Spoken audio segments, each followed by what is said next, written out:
Beware to all those faint of heart who jump at scary movies before they start. This ghost story we've been told dates back to over a century ago, right here in the Big Apple, a stone's throw from Belvedere Castle. So gather close, hold tight, and prepare yourself for quite a fright.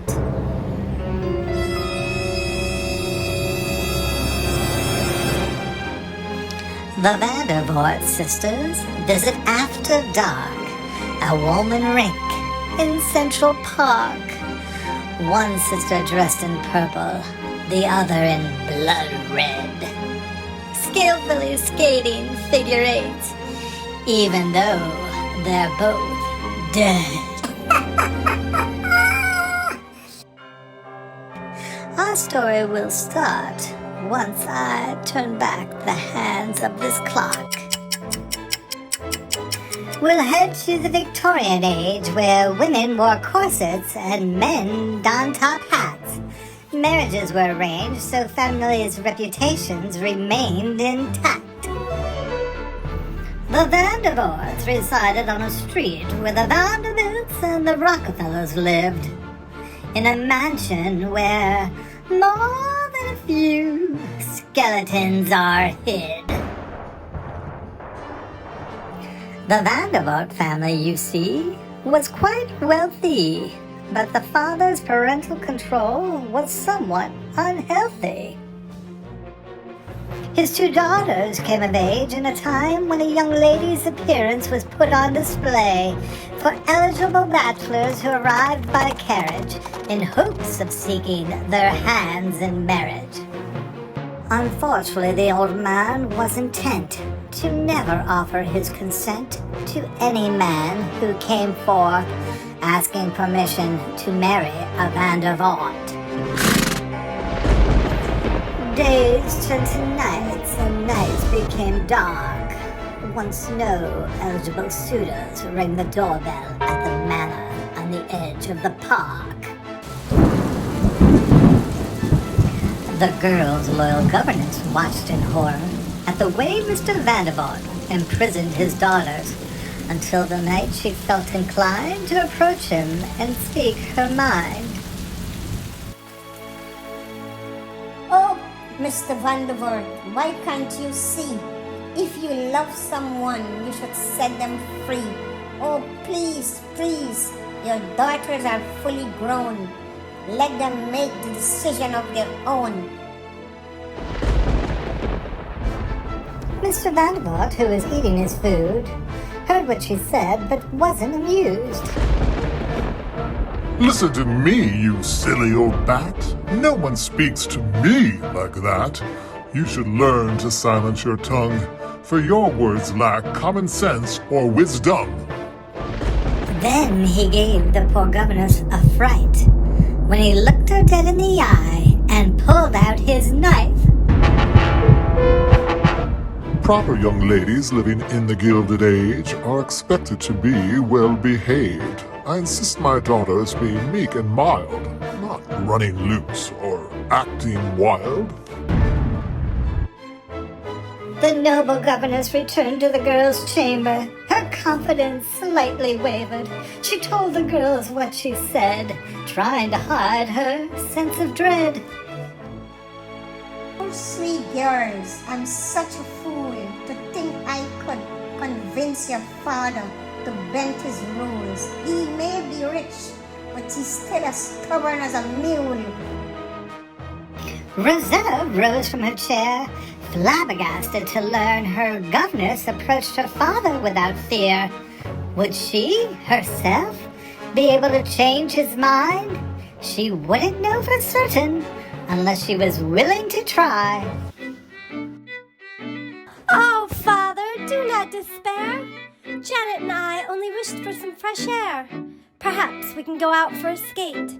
The pond is frozen right near our front gate. Yes, daughters, you may go, but don't be tardy. I prefer you home. If we heard their exchange correctly, Mr. Vandervoort gave his permission directly to his eldest child, who was brave enough to ask if she and her sister could go outside at last.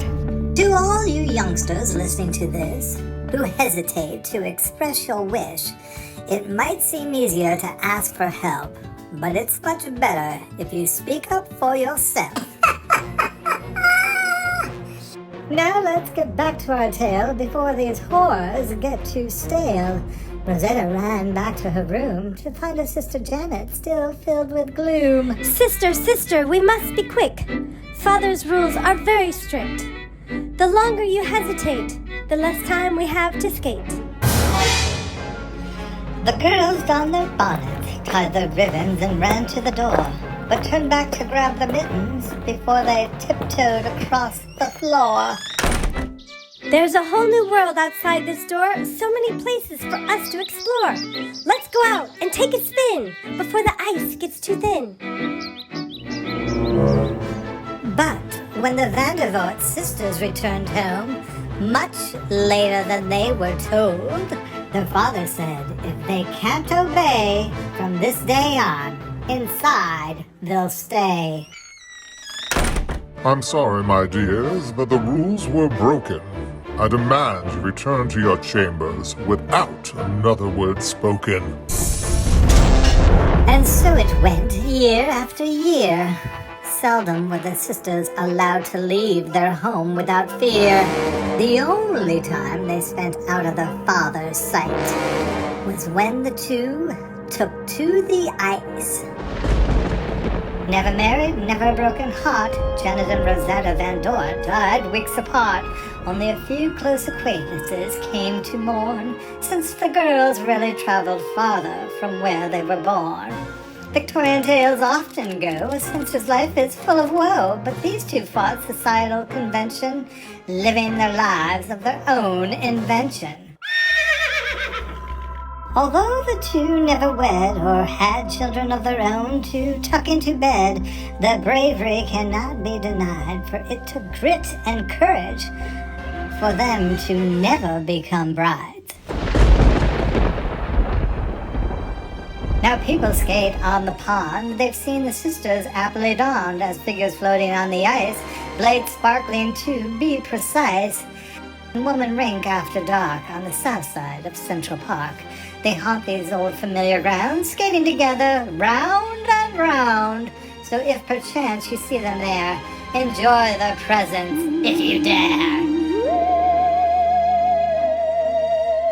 Happy Halloween to skaters everywhere who spy the sisters circling in mid-air.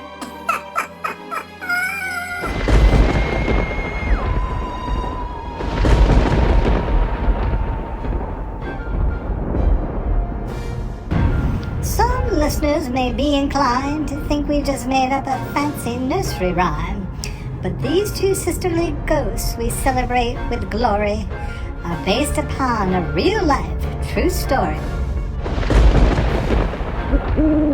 Beware, beware.